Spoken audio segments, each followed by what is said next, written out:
Hi everyone, thanks for having me today. My name is Kate Wallace and I'm a benefits counselor with the Maryland Work Incentives Network, and I will be talking about what we do to support students and transitioning youth, as well as the different kinds of incentives that are available to people who want to work. Maryland Work Incentives Network is also known as the State Work Incentives Planning and Assistance Project, or WIPA for short. This is a program that is created and funded by Social Security. It provides free services to people who receive SSI or SSDI benefits.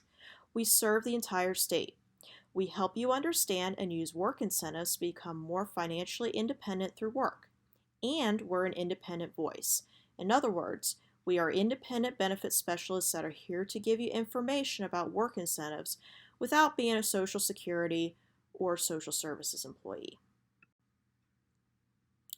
Again, we serve people who currently receive benefits from Social Security, SSI, SSDI, or both, based on their own disability.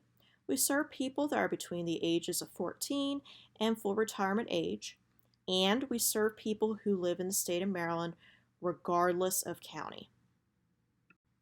At WIPA, we are about one thing: work. We support beneficiaries in working because it can help them get more income, become more financially independent because you're receiving income from a job. Working gives you more confidence, and the decisions are always yours. We are here to guide someone to make good, informative decisions about work and their benefits, but we're not here to force employment or force a specific benefits path. So, what are work incentives? Well, there are a couple categories of work incentives: employment supports and benefits management. Employment supports are programs funded by SSA, Social Security Administration. There's employment networks, which are private organizations funded by Ticket to Work, and state vocational rehabilitation services through DOORS, Division of Rehabilitative Services. Work incentives that are involved with managing benefits include helping someone keep all of your cash benefits while working in many cases, and keeping health benefits such as Medicaid and Medicare while you're working. So I'll briefly mention about Ticket to Work. Ticket to Work programs are completely free to use because the ticket pays for services that help you find and keep a job. Ticket is available once you become age 18 and is completely optional to use. You control how or when to use your ticket, where you assign it to, and whether or not you actually want to use it. For more information about the Ticket to Work program or general information about work incentives, we encourage you to call the Ticket to Work helpline at 866-968-7842. So I mentioned SSI and SSDI a few times. What's the difference between the two of them? Well, these are two separate benefits programs managed by Social Security, and sometimes people get both of these types of benefits at the same time. However, it's important to know that because these are two separate programs, they will each have very different rules for work incentives, which is why there are benefits counselors like us that are here and available to guide you through these rules. SSI stands for Supplemental Security Income. In order to qualify for this program, you must be over the age of 65, be blind, or meet Social Security's definition of disability. You must have low income and resources. SSI monthly checks will go up and down based on any other income. People who are on SSI are also eligible for Medicaid. The highest amount of SSI that someone can be eligible for is $791 per month for an individual, or $1,191 per month as an eligible couple. And those are the current figures for 2021. SSDI stands for Social Security Disability. In order to be eligible, you must meet Social Security's definition of disability or are blind. There is no resource limit for SSDI. The amount you receive each month would be based on your work history, your spouse's work history, or your parents' work history. After 24 months, people on SSDI are eligible for Medicare, which pays for hospitalizations through Part A, outpatient care through Part B, and prescription coverage through Part D. For folks who receive SSI, it is important to know that once you turn 18, Social Security will conduct another review on you to see if you meet the adult definition of disability. Parent-to-child deeming would end, but you may be subject to other deductions in your SSI if you continue to live with your parents. Also, once you complete the age 18 determination, you will be eligible for Ticket to Work services.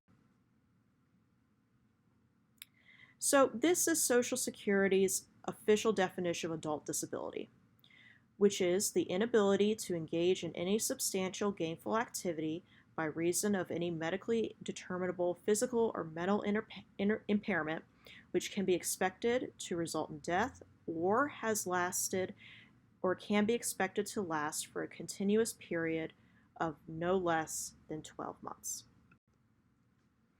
Okay, so let's go over work incentives for SSDI.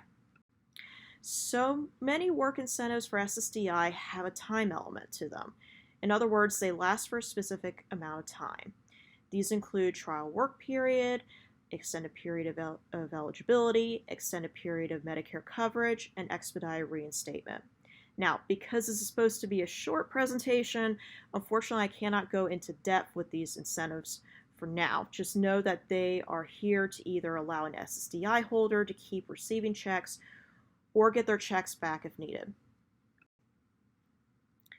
For folks that receive SSDI, Social Security looks at whether or not someone is making SGA, or substantial gainful activity. Social Security does look at more than just what your gross earnings are. It is a decision that they make based on several factors. Certain work incentives can reduce how much your income is counted. The current SGA guideline for 2021 is $13.10 a month or $21.90 per month if you are blind.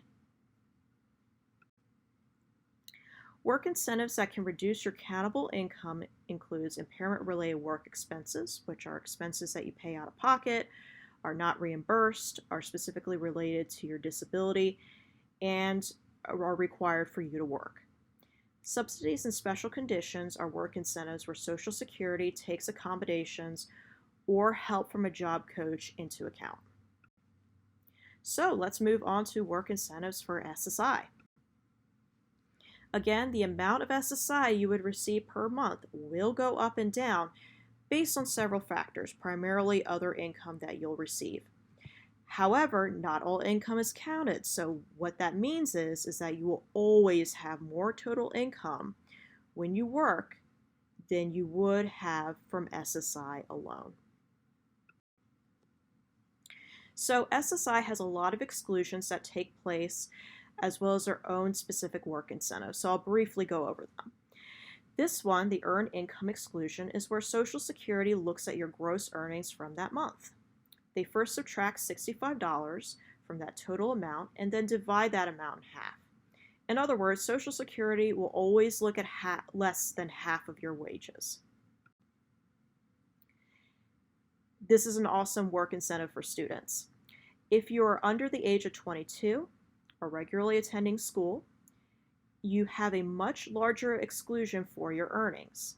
For this year, as much as $1,930 can be excluded per month with a maximum annual income exclusion of $7,770. This is a great work incentive for students who may want to have a job or a paid internship while going to school. And just as a side note for college students, if you receive SSI or SSDI, you can apply for a tuition waiver from your school towards credit and some non-credit courses. So there's definitely some incentive to go to college and getting your feet wet with work at the same time. Impairment-related work expenses. These act pretty much the same as SSDI's impairment-related work expenses. These expenses would need to be directly related to your disability, enable you to work, paid out of pocket, and are not reimbursable. Some examples of impairment-related work expenses include medical expenses, adaptive equipment, accessible transit costs, attendant care services, and service animals. These expenses could be used to decrease countable income and give you back more in SSI. Blind work expenses is a work incentive specifically for people who are blind and meet Social Security's definition for blindness. With this work incentive, people can use any work-related expenses as possible deductions. So some examples of this can include transportation costs, meals eaten at work, clothing for work, tools, union dues, even income taxes.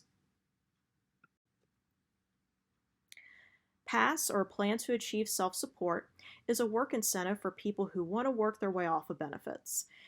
It is a plan that is approved by Social Security where an individual can save or use any income or assets and have it not be used against the SSI asset rules. Some examples of a PASS could be to save up for a modified vehicle or start up monies towards equipment for a business.